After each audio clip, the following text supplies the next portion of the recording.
வணக்கம். மாணிக்கராஜன் மாற்று சிந்தனைகள் என்ற தொகுப்பில் இன்றைய சிந்தனையாக சிதம்பரம் தில்லை நடராசர் கோயிலின் தெற்கு கோபுர வாயில்கள் திறக்கப்படுமா என்பதை பற்றி நாம் சிந்திக்க இருக்கின்றோம்.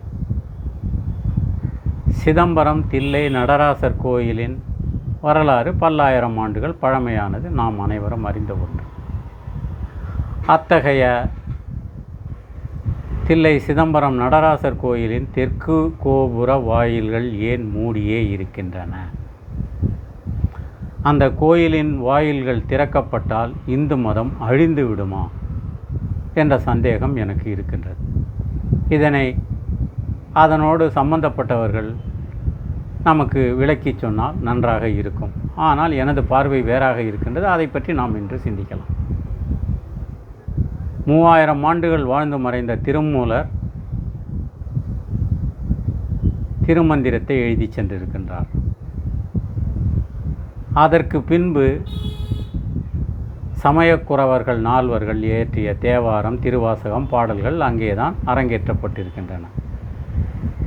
அத்தகைய சமயக்குறவர்களின் காலத்திற்கு அப்புறம் வந்த ராஜராஜ சோழன் அந்த சிதம்பரம் நடராசர் கோயிலில் கரையான் அரித்து கொண்டிருந்த தேவார பாடல்களை மீட்டெடுக்க முனைந்தபோது தில்லைவாழ் அந்தணர்கள் மாமன்னன் ராசராசனுக்கே எதிராகத்தான் இருந்திருக்கின்றார்கள் என்பது வரலாறு. மாமன்னன் அவற்றை மீட்டெடுக்க முயன்றபோது தேவாரம், திருவாசகத்தை இயற்றிய 4 நேரிலே வந்து கேட்டால் மட்டுமே அவை தரப்படும் என்று அவர்கள் கூறிவிட்டார்கள். அந்த நிலையில் மன்னன் 4 சமயக்குறவர்களின் சிலைகளை உருவாக்கி அவர்கள் வந்திருக்கிறார்கள், கொடுங்கள் என்றபோது இவைகள் அவர்களை பற்றிய சிலைகள், எனவே கொடுக்க முடியாது என்று அவர்கள் மறுத்தபோது இன்றைக்கும் அருள்பாலித்து கொண்டிருக்கின்ற சிவபெருமானை கை நீட்டி இவைகள் சிலை என்றால் அது என்ன என்று கேள்வி கேட்டதாக ஒரு வரலாற்று செய்தி உள்ளது. அவர்கள் வழிபாடு செய்து கொண்டிருக்கின்ற சிலை சிவன் என்று உணர்த்தி தேவாரம், திருவாசகத்தை மீட்டெடுத்த பெருமை மாமன்னனுக்கு சேரும். ஆகவே தில்லை கோயிலின், சிதம்பரம் கோயிலின் போராட்டம் என்பது ராசராச சோழன் காலத்திற்கு முன்பிருந்தே இருந்திருக்கின்றது என்பது இதிலிருந்து தெளிவாக தெரிகின்றது. அதற்கு பின்பு ஏன் இந்த தெற்கு கோபுர வாயில் மூடியே இருக்கின்றது என்பதை பற்றி சற்று சிந்தித்தால், நந்தனார், திருநாளை போவார் என்று அழைக்கப்பட்ட நந்தனார், அவருக்கு சிவபெருமான் அந்த தெற்கு கோபுர வாயில் வழியாக தரிசனம் தந்ததாகவும், ஆகவே அது ஒரு அவமானம் என்று அந்தணர்கள் நினைத்து கொண்டு அந்த கோயில் வாயிலை மூடி வைத்திருக்கின்றார்கள் என்று எனக்கு தெரிய வருகிறது.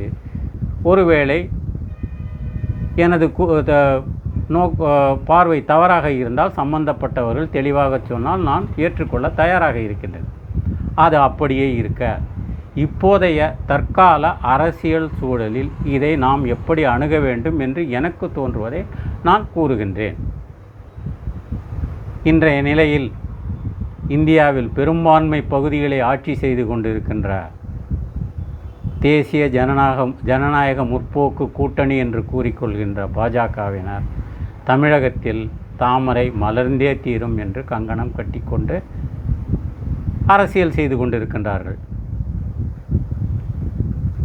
அவர்களுக்கு ஒன்றை நான் கூறிக்கொள்ள விரும்புகின்றேன்.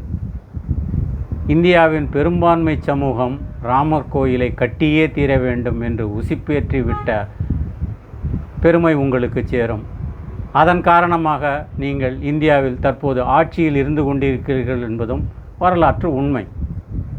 ஆனால் தமிழ்நாட்டு வரலாறு தமிழ்நாட்டு களம் என்பது வித்தியாசமாக இருக்கின்றது. இங்கேதான் பெரியாரின் வாரிசு என்று கூறிக்கொண்டு, பகுத்தறிவு பகலவனின் வாரிசு என்று கூறிக்கொள்பவர் முதலமைச்சராகவும், அவரது துணைவியார் பெரியார் கூறிய கடவுளை நம்புகிறவன் முட்டாள், பரப்புகிறவன் அயோக்கியன் என்ற கூற்றுக்கு எதிராக பக்தி மயத்தோடு வீட்டிலேயே ஒரு பெரிய யாகசாலையை வளர்த்தும் வழிபாடு செய்து கொண்டிருக்கின்ற அம்மையாராக இருக்கின்றார். அவர்களை கேட்டால் இது ஒரே நாணயத்தின் இரு பக்கம் என்று கூட கூறிவிடுவார்கள். உங்களுக்கு நான் சொல்லிக்கொள்ள விரும்புவதெல்லாம் தமிழ் சமுதாயம் என்பது பக்தி நெறியிலும் திளைத்து கொண்டிருக்கின்றது, வெளியே வந்து பகுத்தறிவு என்றும் பேசிக்கொண்டிருக்கின்றது. நீங்கள் இந்த தெற்கு கோபுர வாயிலை திறந்தால் இந்து மதம் அழிந்து விடுமா என்பதே எனது கேள்வி. அப்படி இல்லை எனில் ஏன் அந்த தெற்கு கோயிலின் வாயிலை திறந்து நீங்கள் தமிழ்நாட்டின் தாமரை மலர்வதற்கு ஏதுவாக உங்களை தகவமைத்து கொள்ளக்கூடாது என்பதை எனது கேள்வியாக வைக்கின்றேன். உங்களை சார்ந்து இருக்கின்ற இன்றைய தேதியில் தேசிய ஜனநாயக கூட்டணியில் இருந்து கொண்டு இருக்கின்றோம் என்று கூறிக்கொள்கின்ற அண்ணா திராவிட முன்னேற்ற கழகத்திற்கும் இந்த கேள்வி பொருந்தும். அவர்களும் இதை பற்றி சிந்திக்க வேண்டுமாய் கேட்டுக்கொள்கின்றேன். மீண்டும் தமிழகத்திற்கு வருவோம். தமிழகத்தின் இன்றைய நிலையில் துணை முதலமைச்சர் சனாதனம் என்பது டெங்கு போன்ற கொசுவை போன்றது என்று கூறிக்கொள்கின்றார். நீங்கள் டெங்குவை ஒழிக்க முடியாமல் போகலாம். ஏன் உங்கள் வீட்டிலேயே உங்கள் தாயார் டெங்கு கொசுக்களை வளர்த்து கொண்டிருக்கின்றார் என்பதை என்ற கேள்வியை உங்களுக்கு முன்வைக்கின்றேன். அவற்றையும் தாண்டி சமீபத்தில் திமுக கழகத்தின் முப்பெரும் விழாவில் பெரியார் விருது வென்ற வீராங்கனை திருமதி கனிமொழி அவர்களை நோக்கி எனது கேள்வியை முன்வைக்கின்றேன்.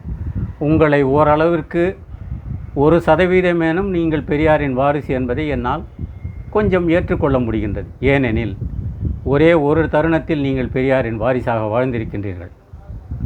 பாராளுமன்றத்தின் முன்னேறிய சமூகத்தில் பொருளாதாரத்தில் பின்தங்கியவர்களுக்கான இடஒதுக்கீடு என்ற ஒரு சட்டம் வந்தபோது உங்கள் அருகிலே அமர்ந்திருந்த பொது உடைமை கட்சியின் பாராளுமன்ற உறுப்பினர் கூட அவர் சார்ந்த இனத்திற்கு அது பலனளிக்கும் என்பதனால் அதற்கு வாக்களித்த போது நீங்கள் என்னங்க இது அநியாயமாக இருக்கிறது என்று ஒரு கேள்வி கேட்டீர்கள். அந்த ஒரு இடத்தில் நீங்கள் ஏதோ பெரியாரின் வாரிசு போல தெரிந்தது. ஆகவே உங்களை நோக்கி இந்த கேள்வியை நான் முன்வைக்கின்றேன். நீங்கள் திராவிட முன்னேற்றக் கழகத்தின் தேர்தல் வாக்குறுதி வடிவமைப்பாளராக இருக்கின்றீர்கள். கச்சத்தீவு எப்பொழுதோ இழந்த கச்சத்தீவு கடலிலே மூழ்கிவிட்டால் கூட அதனை நாங்கள் மீட்டு தருவோம் என்று ஒரு உறுதிமொழியை உங்கள் தேர்தல் வாக்குறுதிகளில் வைக்கின்றீர்கள். அதை போலவே ஏன் நீங்கள் ஒரு வாக்குறுதியை அது நிறைவேற்ற முடியுமா முடியாதா என்பது ஒரு புறம் இருக்க, நீங்கள் ஏன் இத்தகைய ஒரு வாக்குறுதியை சிதம்பரம் நடராசர் கோயிலின் தெற்கு வாயில் கதவுகள் மூடியிருப்பது என்பது சமூக நீதிக்கு எதிரானது என்பதாகவும், சமுதாயத்தில் அந்தணர்கள் அல்லாத மக்களின் அவமான சின்னமாக அது இருந்து கொண்டிருக்கின்றது என்பதையும், தோல்வியின் சின்னமாக அது இருந்து கொண்டிருக்கின்றது என்பதையும் வெளிப்படுத்த ஏன் ஒரு வாக்குறுதி உறுதிமொழியாக உங்கள் கட்சியின் தேர்தல் வாக்குறுதியில் சேர்க்கக்கூடாது என்ற கேள்வியை நான் முன்வைக்கின்றேன். அப்புறம் இடதுசாரிகளிடம் சென்றால் எங்களுக்கு மத நம்பிக்கையும் கிடையாது, இறை நம்பிக்கையும் கிடையாது, வழிபாட்டு நம்பிக்கையும் கிடையாது என்று கூறி அதை நல்வாய்ப்பாக எடுத்துக்கொண்டு பாசாங்கு செய்து ஒதுங்கி விடுவார்கள். இத்தகைய செயல்பாடுகளிலெல்லாம் இத்தகைய அவமான சின்னங்களை பற்றி பேசுவதை பற்றியெல்லாம் அவர்களை விட்டு விடுவோம். அதற்கப்புறமாக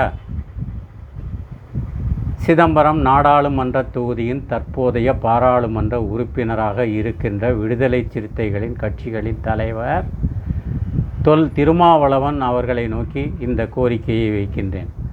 இப்படி ஒரு அவமான சின்னம் உங்கள் தொகுதியிலேயே இருக்கின்றது என்பது உங்களுக்கு தெரியுமா? இதை பற்றி ஏதேனும் ஒரு கோரிக்கையை நீங்கள் முன்னெடுத்திருக்கின்றீர்களா? ஏதேனும் ஒரு போராட்டத்தை முன்னெடுத்திருக்கின்றீர்களா? நந்தனார் நமது இரத்த சொந்தம், அவருக்கு ஏற்பட்ட அவமானம் நமக்கு ஏற்பட்ட அவமானம் என்று என்றேனும் நீங்கள் நினைத்திருக்கிறீர்களா என்ற கேள்வியை நான் முன்வைக்கின்றேன். குறைந்தபட்சம் ஏதேனும் ஒரு செயல் திட்டத்தை இதற்கு உருவாக்க வேண்டுமாய் கேட்டுக்கொள்கின்றேன். நீங்கள் அரசியல் சாதுரியமாக காய் நகர்த்துவதில் வல்லவராக இருக்கின்றீர்கள். ஆகவேதான் வேங்கை வேறு, விடுதலை சிறுத்தைகள் வேறு, சிறுத்தைகள் வேறு, வேங்கை வேறு என்று கொள்கையை வகுத்து கொண்டிருக்கின்றீர்கள். வேங்கைகள் உலாவும் வயலில், வேங்கை வயலில் விடுதலை சிறுத்தைகள் சென்று உலாவுவது என்பது நமது கொள்கையான அத்துமீறு அடங்கமறு என்பதற்கு எதிரானது என்பதை சரியாக புரிந்து கொண்டிருக்கின்றீர்கள். ஆகவே சகோதரர் தொல் திருமாவளவன் அவர்களே, குறைந்தபட்சம் உங்கள் தொகுதியில் சிதம்பரத்தில் இருக்கின்ற தில்லை நடராசர் கோயிலின் தெற்கு கோபுர வாயில் ஏன் மூடியே கிடக்கின்றது என்பதை பற்றி ஒரு கேள்வியை ஏனும் முன்வையுங்கள் என்று எனது கோரிக்கையாக உங்களுக்கு முன்வைக்கின்றேன். அடுத்ததாக, பெரியாரின் வாரிசுகள் என்று கூறிக்கொள்பவர்கள் பலர் இருக்கின்றார்கள். கிடாமீசையோடு கூட மேடைகளில் முழங்குபவர்கள் இருக்கின்றார்கள். அவர்களெல்லாம் இதை பற்றி சிந்திப்பார்களா என்பது எனக்கு சந்தேகமாக இருக்கின்றது. அவர்களை விட்டுவிட்டு தற்போதைய சூழலில் பெரியாரின் கொள்ளுப்பேத்தியாக வலம் வந்து கொண்டிருக்கின்ற பேச்சாளர், ஊடக வெளிச்சத்தில் ஒளிர்ந்து கொண்டிருக்கின்ற தாரகையாக நட்சத்திரமாக மின்னிக் கொண்டிருக்கின்ற தோழி மதிவதனி அவர்களை நோக்கி இந்த கேள்வியை வைக்கின்றேன். தோழி மதிவதனி அவர்களே, நீங்கள் இன்றைய ஊடக வெளிச்சத்தில் பெரியார் சிந்தனைகளை பற்றி மிகவும் தெளிவாக பேசுகின்றீர்கள். அதில் எங்களுக்கும் ஏற்புடையதாக மகிழ்ச்சியாகவும் இருக்கின்றது. ஏனெனில் நானும் சாதாரண தமிழ்நாட்டு குடிமகனாக பக்தியிலும் ஞானத்திலும் பகுத்தறிவிலும் கலவையாக இருந்து கொண்டிருக்கின்றேன். ஆகவே உங்கள் பேச்சை நாங்கள் பெரிதும் மதிக்கின்றோம். ஆனால் உங்களின் உயரிய நோக்கம் என்பது வருங்காலத்தில் இன்ப நிதியின் அரசவையிலாவது பொற்கிழி பெற்றுவிட வேண்டும் என்று துடிக்கின்ற ஒரு வருங்கால அமைச்சராக நீங்கள் இருந்துவிடக்கூடாது. உங்கள் நோக்கம் என்பதை என்ன என்பதை தெளிவாக தெளிவுபடுத்துங்கள். குறைந்தபட்சம் அவற்றையெல்லாம் விட்டுவிட்டாலும் குறைந்தபட்சம் இந்த தில்லை நடராசர் கோவிலின் தெற்கு கோபுர வாயிலை பற்றி ஊடகங்களில் பேசினால் நாம் பெரிதும் மகிழ்ந்து கொள்வோம். அதற்கு அப்புறமாக இன்றைக்கு அரசியலில் பல 10 ஆண்டுகளுக்கு மேலாக போராடி கொண்டிருக்கின்ற சீமானை எடுத்துக்கொண்டால் அவருக்கு பெரியாரை பிடிக்காது, பெரியார் மீது நம்பிக்கை இல்லை. அவர் தாயாரை பற்றி அன்னை என்று எழுதினால் கூட இன்றைக்கும் கடைசி எழுத்தான நெய்க்கு சுழி போட்டு தான் எழுதுவார் போலும். பெரியாரின் எழுத்து சீர்திருத்தமெல்லாம் அவருக்கு தெரியாது. அவரை நாம் விட்டுவிடலாம், தேவையில்லை. அவருக்கு இதை பற்றிய சிந்தனையெல்லாம் வருவதற்கு வாய்ப்புகள் இல்லை, விட்டுவிடலாம்.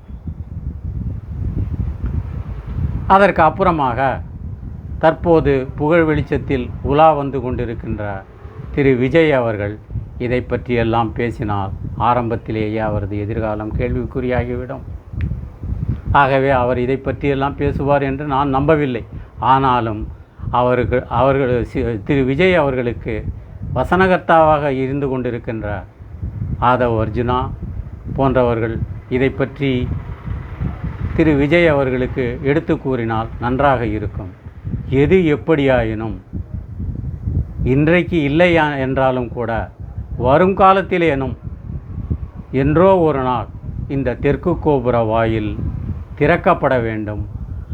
அன்றே இந்தியாவின், குறிப்பாக தமிழகத்தின் அந்தணர் அல்லாத மக்களின் அவமான சின்னம் உடைக்கப்பட்டதாக கருதப்படும். அன்றே உண்மையிலேயே நாம் விடுதலை பெற்றவர்களாக ஆவோம். 1000 ஆண்டுகள் ஆகட்டுமே, நம் பொறுமையின் சின்னம் புகழ் இன்னும் விளங்கட்டுமே. வரும் காலத்திலே நம் பரம்பரைகள் நாம் அடிமை இல்லை என்று முழங்கட்டுமே என்று கூறி சென்றவன் ஏன் என்ற கேள்வி கேட்காமல் வாழ்க்கை இல்லை என்று கூறி சென்றிருக்கின்றான். உரிமைகளை பெறுவதெல்லாம் உணர்ச்சிகள் உள்ளதனாலே என்று கூறி சென்றிருக்கின்றான். இந்த உணர்ச்சி தமிழ்நாட்டின் பெரும்பான்மை சமூகத்தின் உணர்ச்சியாக வெளிப்பட்டு என்றேனும் ஒரு நாள் தில்லை கோயிலின் தெற்கு கோபுர வாயில் திறக்கப்பட வேண்டும் என்ற கோரிக்கையை நாம் முன்வைத்து நமது சிந்தனையை இத்தோடு நிறைவு செய்து கொள்கின்றேன். நன்றி, வணக்கம்.